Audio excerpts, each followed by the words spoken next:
Hi, this is Lenny Pfeffer, President of the Dorchester County Council, welcoming you to the Maryland Association of Counties Conduit Street Podcast, the show that discusses the issues and ideas shaping Maryland policy and politics today.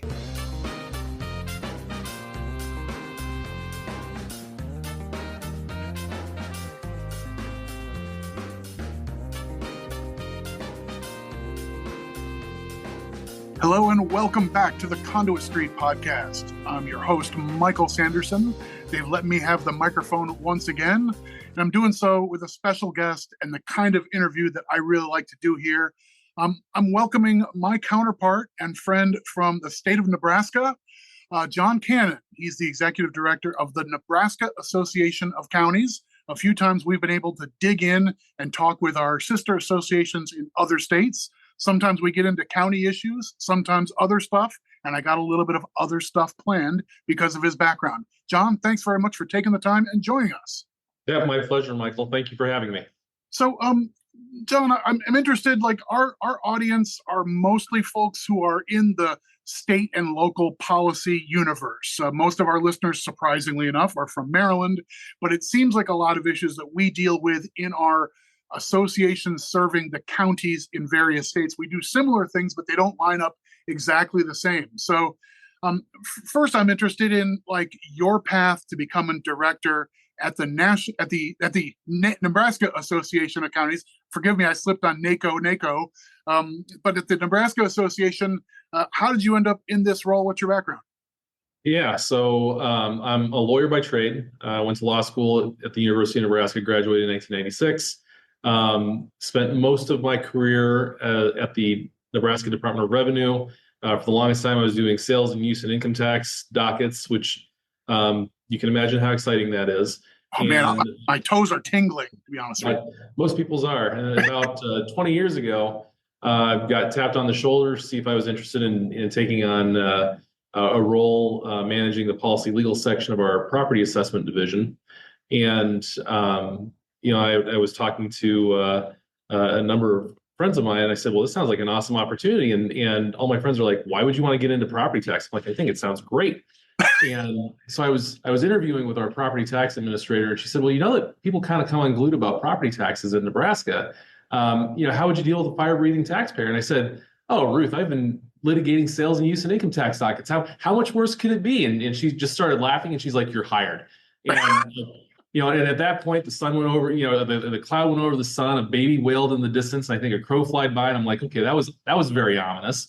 But I got into working on property tax issues, educated myself as much as I could. I went to a number of IAAO courses. IAAO is the International Association of Assessing Officers, kind of a sister/cousin organization to National MACo. Took a lot of appraisal theory classes.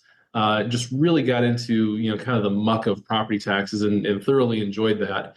And then when my predecessor here at Nebraska Association of County Officials was looking to retire, he said, well, if you know anyone who's interested in being my deputy and eventually maybe moving on to becoming the executive director, you should have them contact our headhunter. And I'm like, oh, okay, well, if I know of anybody, Larry, I will certainly let them know. And a few weeks go by, and he called me and said, seriously, Jon, if you know anyone who's interested, you really need to have him call this guy. And I'm like, I wonder if he's talking about me. And so I called the fellow at the headhunting agency, and things worked out just the way they were supposed to. And it's one of the best decisions I've ever made. Well, I hope that you found this kind of work to be as rewarding as I have. But we have a peer group that we get together every so often, the directors of the state associations and so forth, and we get together and commiserate and talk about our shared issues and all that kind of stuff. But I do think we all have this special fondness for the role. It's a weird mix of member service and public engagement and public policy and lobbying and all these other things together. The other duties as assigned ends up being a big chunk of the pie, but I don't know. You seem like an awfully good fit. I enjoy working with you in that group. So, yeah, me as well. And it's by far the most meaningful work I've ever done. So it's just gratifying on every level.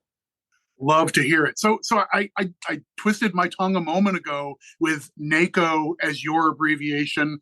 We sometimes have our own problem when I try to clearly say NACo, the National Association, as opposed to ours is the MACo, the Maryland Association. We sometimes get folks confused on that front, but you all have the same, effectively the same abbreviation and pronunciation. Is that a pain in the neck? You use the phrase National NACo. Is that the way you differentiate back home? We do it that way, or we'll say we're NACo with the big O, because our O stands for officials. Got it. So a lot of folks assume that ours does too. Ours is the appendix O, like with the National NACo. So anyhow, dumb little etymology for the various brands of nerds we have listening. We got tax nerds excited. We can get a little bit of, abbreviation and acronym nerds. I'm good for all of it. So I just hope Grammar Girl's listening. Everybody listens. This is our big show. So I know your shop, in addition to doing some of the stuff we talked about, the Nebraska Association, you do like education for your members and training and that kind of stuff. Can you walk through a little bit of what you offer the elected officials and so forth who are in your membership? Yeah. So, we've got a boatload of conferences. Our annual conference is coming up in a couple of weeks out in Kearney. We'll have, shortly after that, we'll have new board member orientation for all the recently elected new county board members. We'll have a county board chair workshop. We have our board workshop. We have a budget workshop, and given all the focus on property taxes and how much you can levy versus how you assess them, the budget workshop is taking on an increasing importance as we've gone along. We have semi-annual district meetings in our 5 districts in Nebraska. We've got workshops for clerks, treasurers, and assessors. We have our legislative conference where we adopt our legislative priorities for the year. We draft a number of handbooks where we kind of essentially regurgitate all the statutes that are particular to sheriffs, treasurers, clerks, county boards, etc.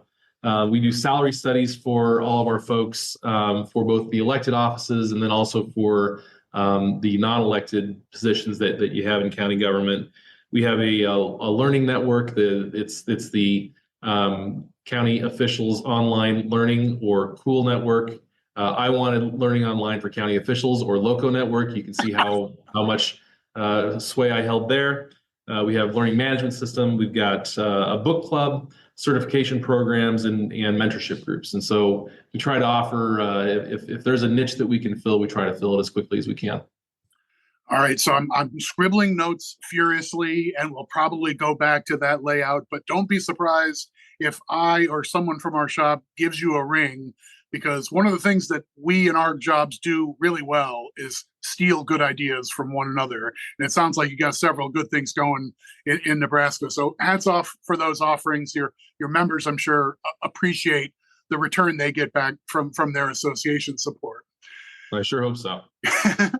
So for our faithful listeners to the teeming millions here in Maryland who love our podcast, they know already that I'm sort of a closeted tax nerd and love to get into this kind of stuff. So the faithful listeners who were with us a few months ago, we had Professor Spreem from the University of Maryland at College Park, their School of Public Policy. He came on and talked about sort of policy effects of taxation, and particularly into property taxes. That's a topic that we have dug into a little bit here. My colleague, Kevin Canali, and he does our policy work on fiscal and budget issues. We did a whole like 1 hour spiel on why people hate property taxes and that sort of thing. So we've laid the groundwork for a little bit of this, but part of the reason I was interested in bringing you on to our pod, Jon, was to dig in a little bit more with your background as on the legal side and administrative side, administering state taxes and property tax assessments and so forth. You've got a perspective here that I value. When we had our little, conclave of state association directors earlier this fall, we had a presentation talking about some of this stuff, and you did a nice sort of zip through, I don't know, maybe property tax 101, 201, and 301 all bundled together for our benefit. And it was a really nice distillation of a lot of this stuff. And I was like, I got to get this guy on our pod. So that's what I'm interested in talking to you about a little bit about, is property taxes in particular. And it sounds like it's a hot topic in Nebraska. So you probably didn't have to do a whole lot of original research to handle my sophomore questions here. But Are property taxes number one on your county revenue sources, like in most places? They are, and in Nebraska, when you look at the tax load that's borne by the average Nebraska taxpayer, it's and the numbers are going to be obviously much different from Maryland. We're a smaller state in terms of population, I believe 1.9 million people. We're large as far as our ground area is concerned, and so that means a lot of roads and bridges and whatnot. When you look at the tax load across Nebraska, it was $11 billion last year in 2023. About $5.5 billion of that was in property taxes, so just about half. And the remainder was primarily, I think, sales taxes were about $2.2 million or $2.2 billion. And income taxes about $3.1 or so billion. Mm-hmm. Then you have various other taxes, transfer fees, and that sort of thing that kind of made up the remainder of it. And so yes, property taxes are the largest tax in proportion to the total tax load in Nebraska. For counties, it is our number one revenue stream by far. So of that $5.5 billion that was levied statewide last year, $865 million went to counties. And then our second, number two revenue stream was the inheritance tax. We're one of 5 states that still has that. And we're the only state where the inheritance tax goes to counties. And we had about $100 million of receipts last year in inheritance tax. And so, yeah, by far, property tax is our number one revenue stream. Wow. We may have to do a separate episode for like the subscriber only feed. I used to drop the reference to say it was on the OnlyFans site, but I think that has kind of got its own connotation. So I guess you're supposed to say that's on the Patreon site, which we don't have.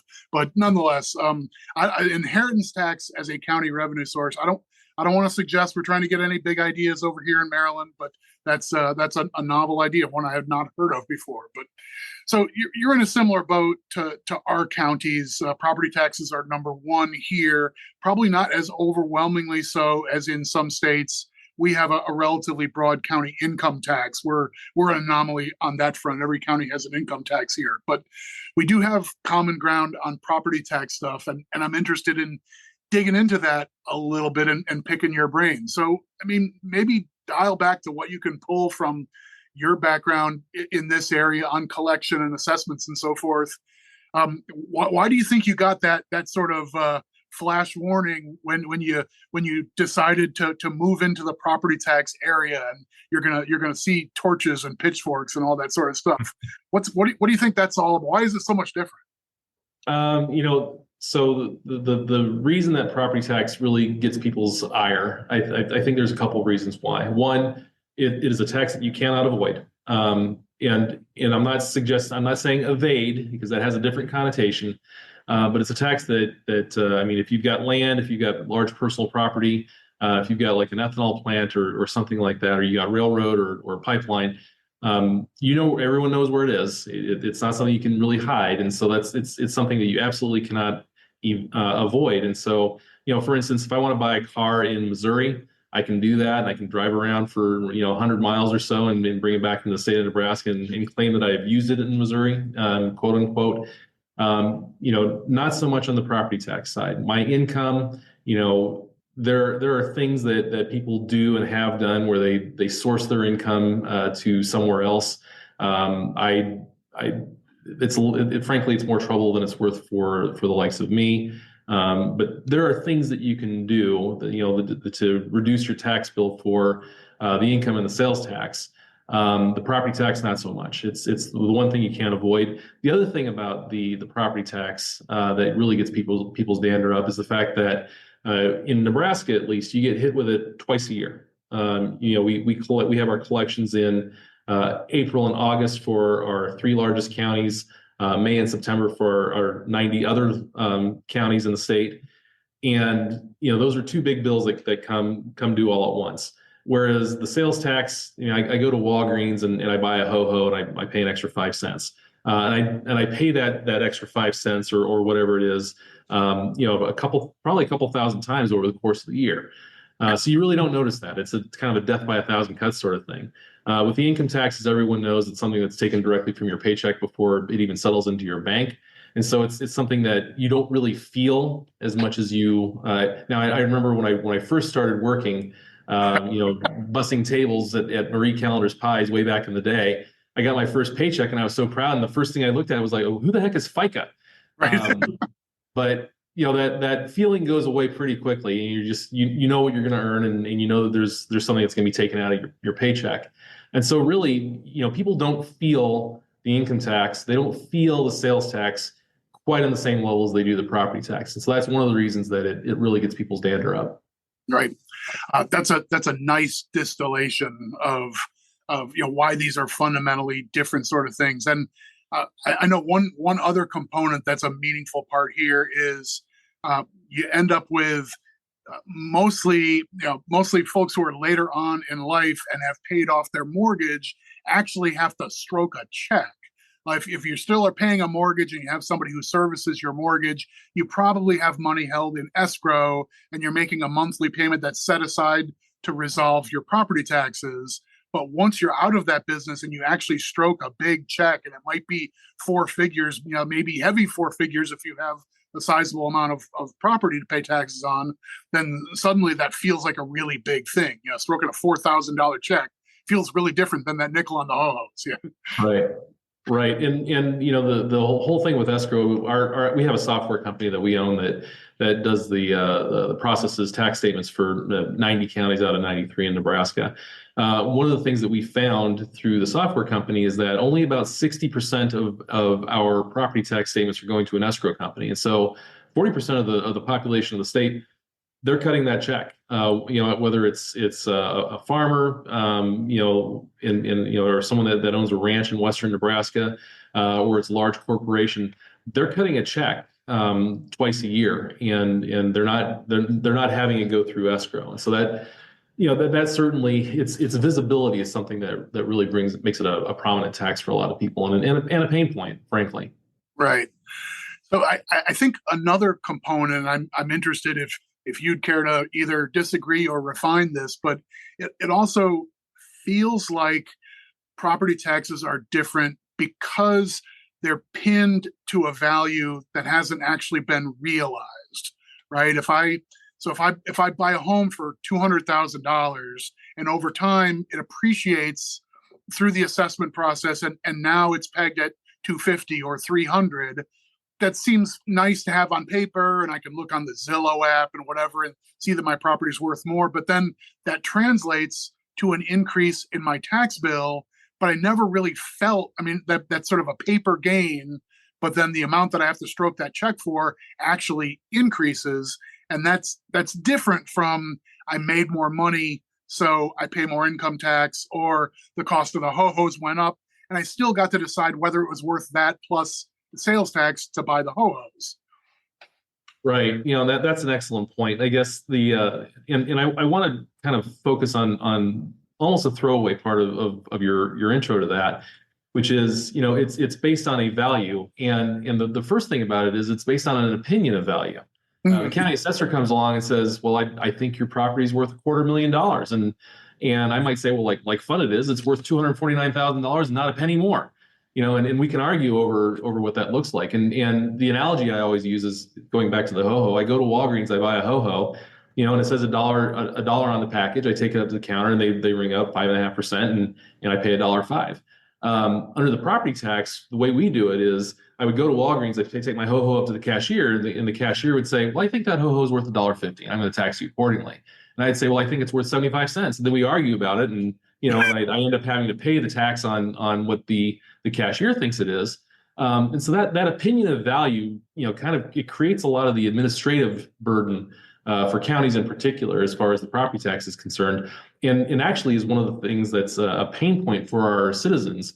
There's a lot of people that say they hate going through the protest process to protest their value, and especially when they find out that they protested their value and they got $10,000 knocked off the total value, and they save themselves $20.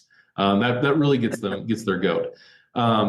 So it's one of those things that the process surrounding the opinion of value that comes into it.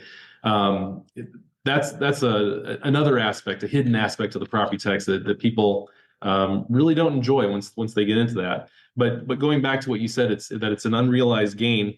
I guess the thing is that when you look at tax policy in the large scope, we're always trying to tax an instance of wealth, and generally speaking, with income, that's easy to tax at the moment it's realized, because I get a check from my employer on January 1st, tax whatever that is, and you withdraw it from that paycheck.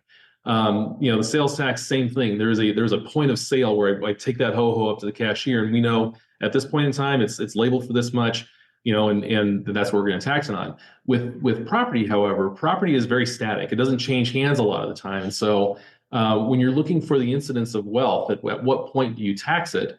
You have to come up with some point in time. And so a static observation of that point in time. And so in Nebraska, and in most jurisdictions, for us, it's January 1st at 12:01 a.m. What's the market value of that property as of January 1 at 12:01?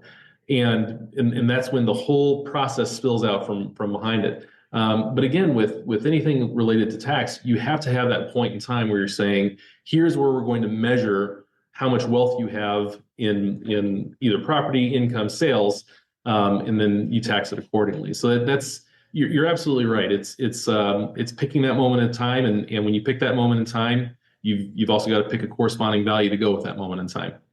Right. I know when you made a presentation to our peer group, you kind of walked through some of the trimmings that tend to accompany property taxes, that most states have a variety of cushions and things like that. Here in Maryland, we have a circuit breaker program that cuts off mostly for seniors on limited income. If your property taxes are higher than a certain share of your declared income, then that acts as a ceiling. We have a homestead credit here, so the effect of a assessment increase is limited in how much of that translates to property taxes. And those are relatively common. I don't know if you've got the same kind of tools in Nebraska, as well as like the appeal or protest process for the assessment itself. But a lot of cushions in there meant to be taxpayer friendly, particularly homeowner friendly. Yeah, we have a broad homestead exemption. It's for three categories of persons. One is, and 85% of the applicants are over age 65. That's the first category.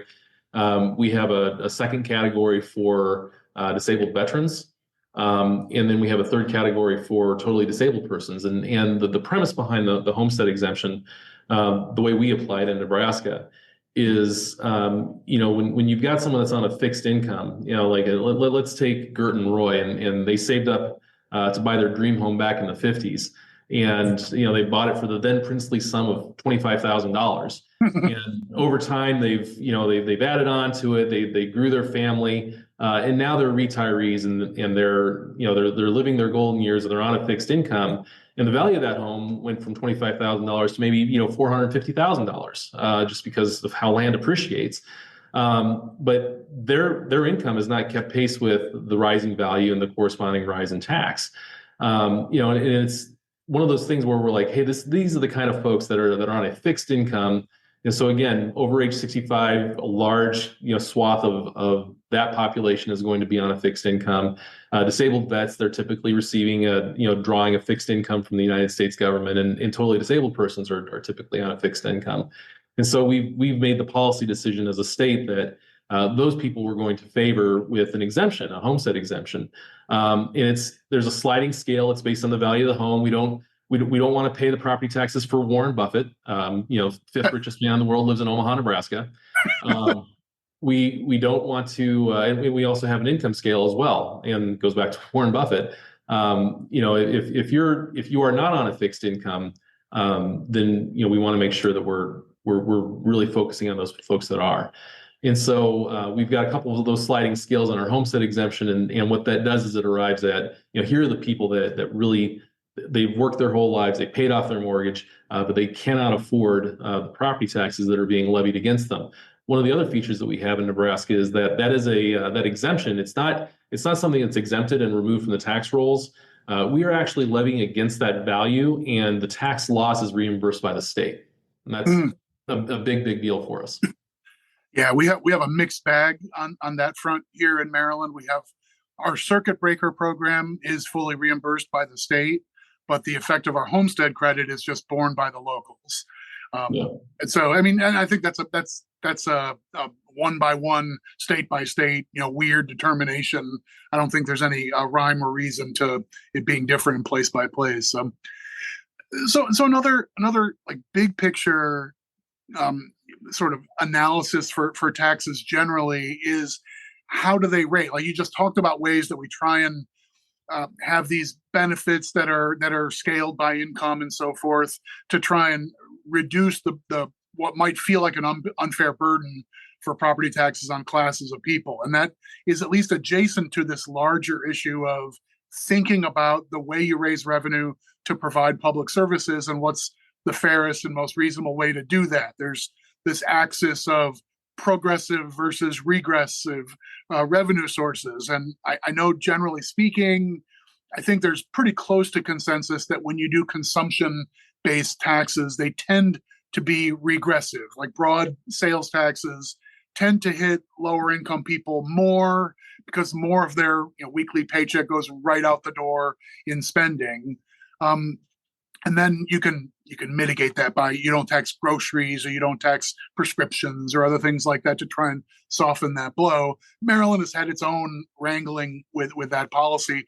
Property tax is a little trickier on that front because it kind of depends who you think is really bearing the burden of the property tax. You have any thoughts on that front? This is a little tougher to nail down than just who pays the nickel on the ho-hos. I do love that example, by the way. Yeah. The property tax, I mean, there's always a question as to, is it regressive? Is it progressive? There's an element of progressivity in the fact that people that own property are somewhat self-selected. The people that are, who are getting their groceries exempted, who a large portion of their paycheck goes toward paying for groceries and those sorts of things that are exempt from sales tax. They generally don't tend to own property. And so there's an element of self-selection that goes into the fact that, hey, look, you're not really paying the property tax unless you're at a certain income level. Now, that doesn't quite cover all of it because, of course, landlords pay property tax. I mean, people they have to have a place to live even if they don't own property. And so if a landlord is paying the property tax, he's probably not just paying it out of the goodness of his heart. He's probably going to pass that cost on to his tenants. So that does seep into the calculation of rent that people have, although not as much as you think. I mean, there's a certain amount of a measure of elasticity as far as how much the property tax will affect rent, and there's it's not as pronounced as you might expect it to be, although it certainly is there. I'm not going to deny that that's the case. The regressivity of the property taxes, of course, it's going to be felt by a person that's low income, is living in a modestly priced house. More of their paycheck is going to go toward paying property taxes than someone who lives in a much larger house and is in a higher income bracket, for one of two reasons. One, higher income people, they will tend to have a greater proportion of higher income folks will have properties that are much less a percentage than their net worth, and so they're already going to be paying a lower proportion in property taxes by virtue of the fact that it's not as reflective of it. They're not buying as much house typically as their income would say they could, which is maybe a good thing or a bad thing. I don't know. The other thing is and we have ways of measuring this. There tends to be in assessment a certain amount of regressivity in the assessment of value against properties. And so if you look at any jurisdiction, there's a measure that you can do called the price-related differential, which most assessors are capable of calculating. And it generally shows that lower income properties tend to be more overassessed than the higher income or than the higher value properties. And so there's a measure of regressivity there as well. And generally, by virtue of the fact that we have those measuring tools, assessors, I think they try to be cognizant of it. But generally speaking, there's a range that is recognized as being acceptable, and it tends to favor a certain amount of regressivity on the top end.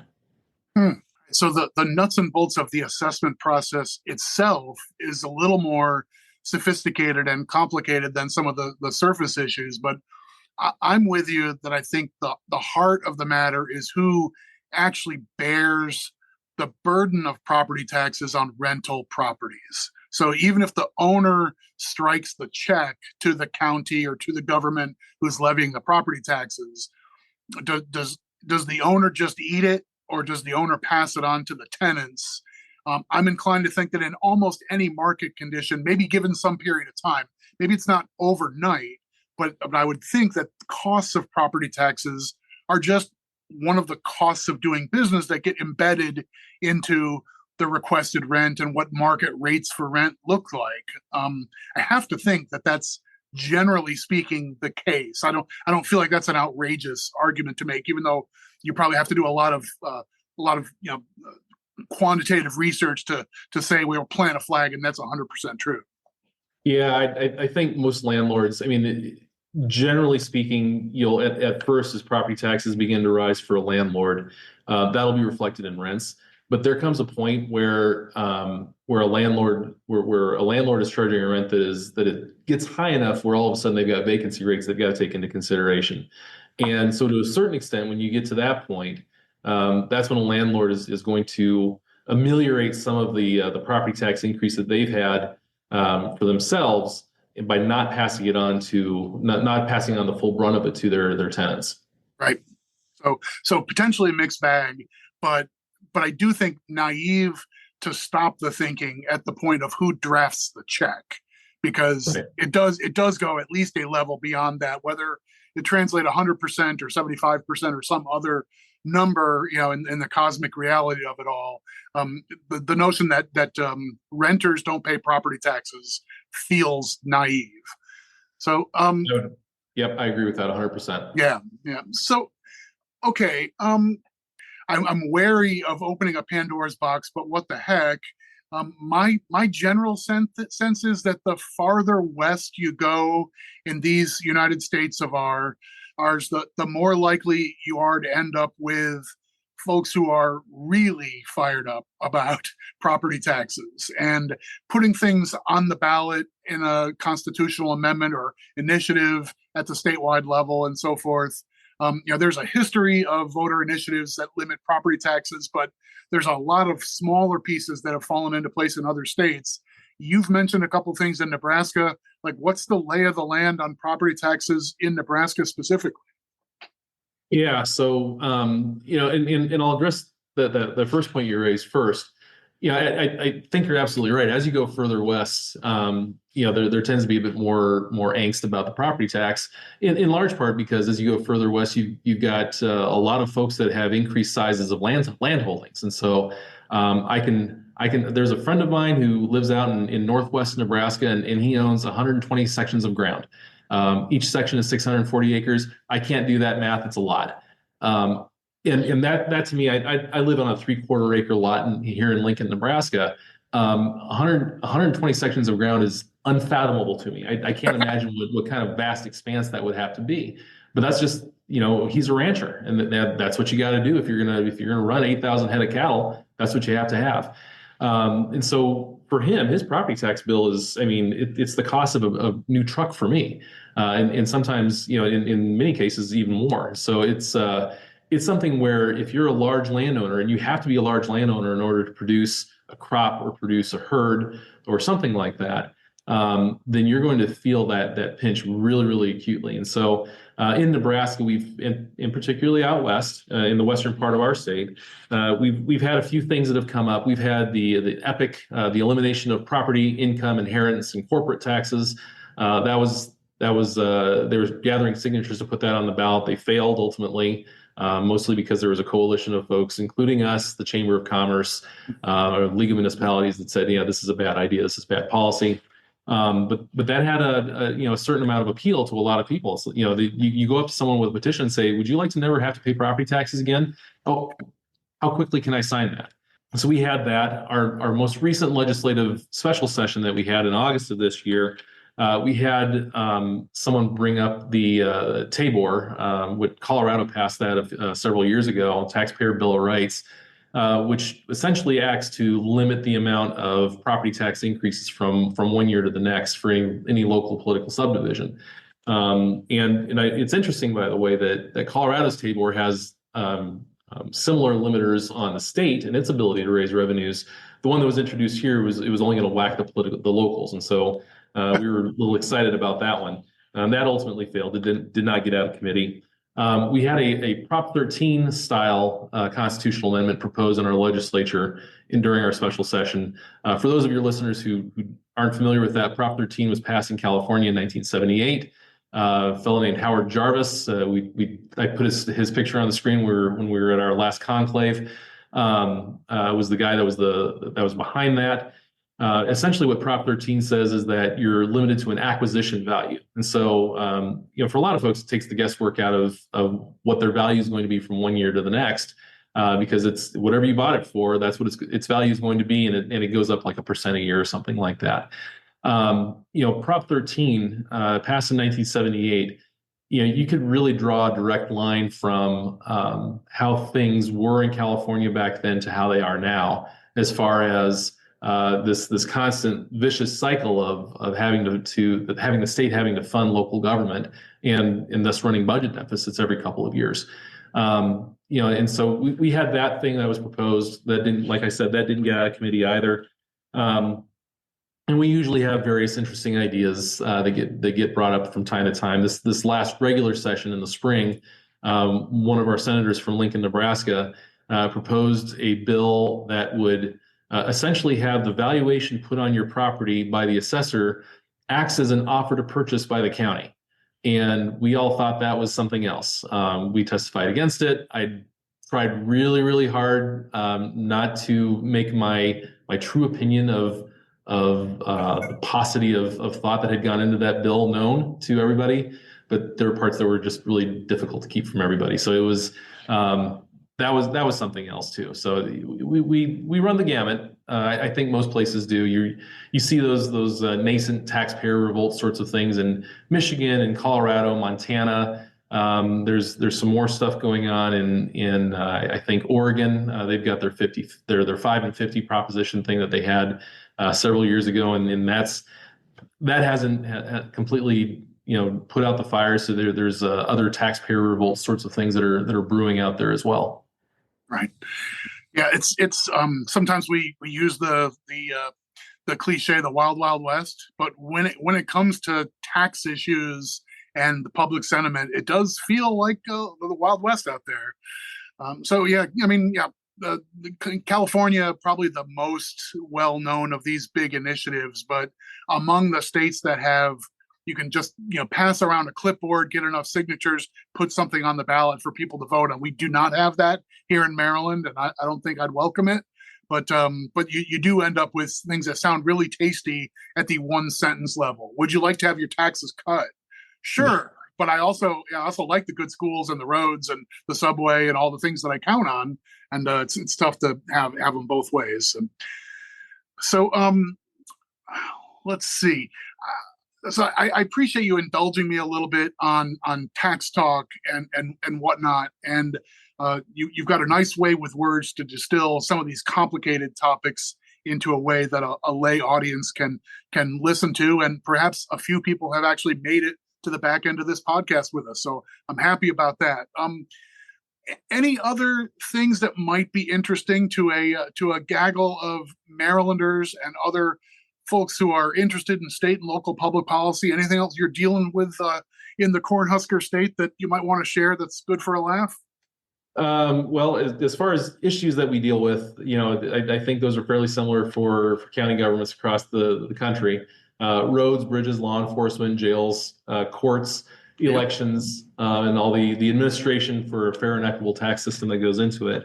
But as far as things that are unique or particular to the Cornhusker state, a couple things that I'll throw out there. Last year in 2023, we had 98,000 people, a world record number of spectators to watch a women's sporting event. They crowded into our football stadium and they watched a volleyball exhibition. Our female volleyball team is ranked second in the country going into the NCAA tournament. We're super excited about that.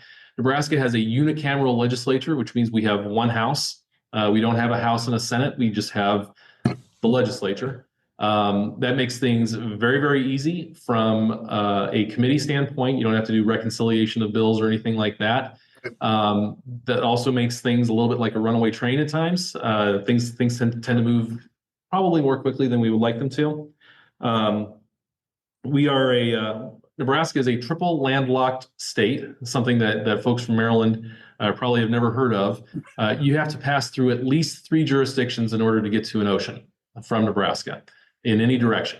And again, you've never heard of that in Maryland, I'm sure. And then the last thing I would mention is that the longest straight stretch of interstate is in Nebraska. It's on I-80 between Lincoln and Grand Island, Nebraska.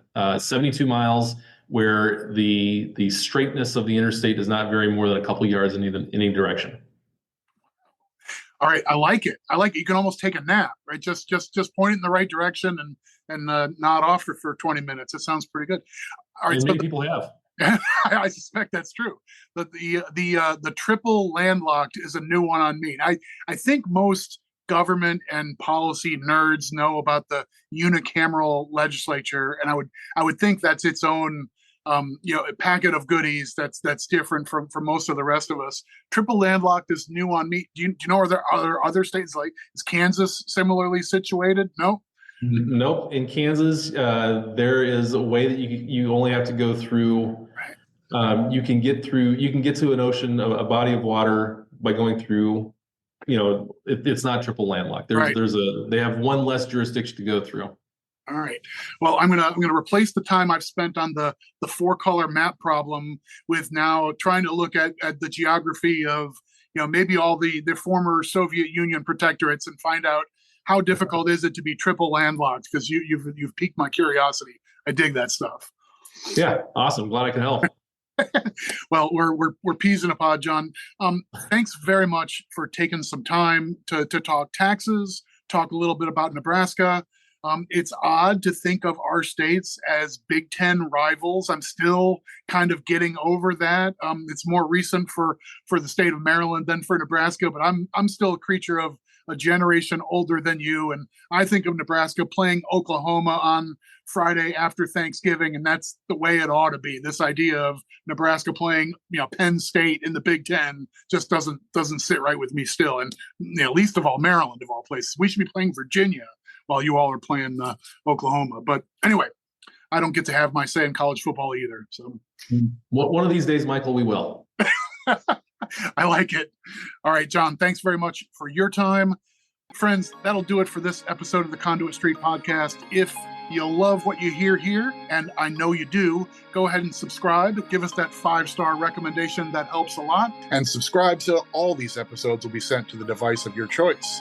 But for my friend Jon Cannon and for our producer Chantel Malcolm Lynn, this is Michael Sanderson. We will talk to you soon.